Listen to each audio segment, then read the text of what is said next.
John Cockshaw, the curator of Evil in the Shining Light exhibition. We are in Sheffield and it's a gorgeous Saturday morning. I'm now going to leave you in John's capable hands as he takes you for a tour of the exhibition in Bank Street Arts Gallery. Take it away, John. Okay, thank you. Well, good morning.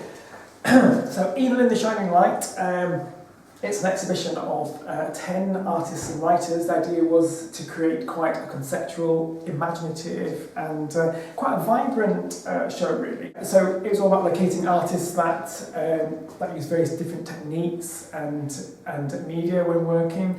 And also artists that just had different kind of approaches, quite unique approaches. So artists that explored the same theme but differently.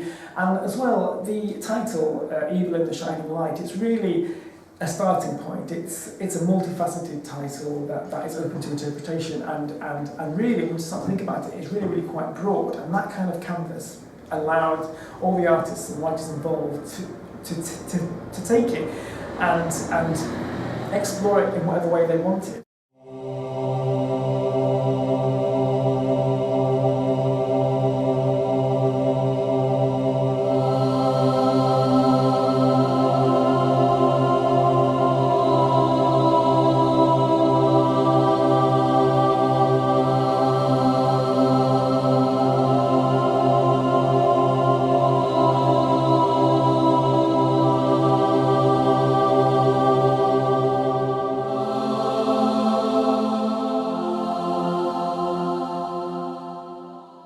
Yes, it was fantastic. I was really thrilled that John asked me to be part of this exhibition. It's so nice that so many artists from around the world have actually contributed towards it, and I particularly like Ted Nasmith's work. I think it's absolutely fantastic.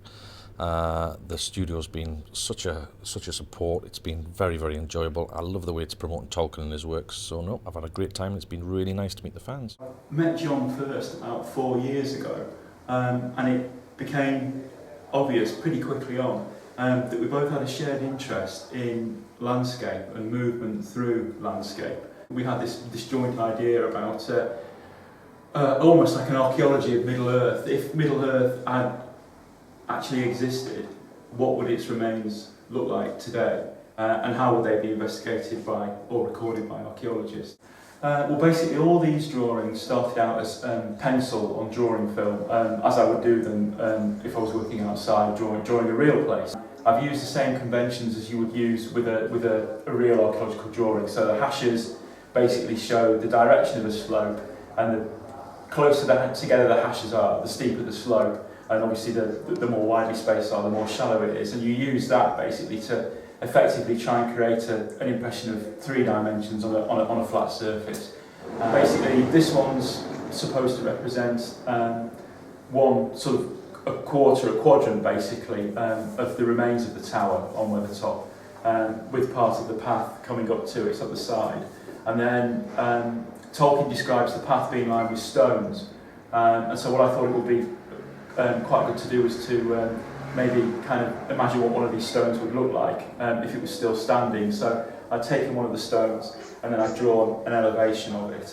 And I used a real stone in North Yorkshire that was set up presumably at some time in the prehistoric past. With the Weathertop, I've started kind of constructing a backstory really to sort of previous archaeological excavations, previous investigations, what archaeologists might have written about it in the past. I'm here with Jessie Greenfield, the marketing coordinator at Bank Street Arts. And Jessie's here today to tell us a little bit more about this magnificent place. Basically, the ideology behind Bank Street Arts is to have a more inclusive, community-based art centre. We set up the Sheffield International Artist Book Prize, which is a biennial event set up by Bank Street and the university that showcases book artists from all over the world. It's an international competition. We have hundreds of entries. It's a really exciting competition.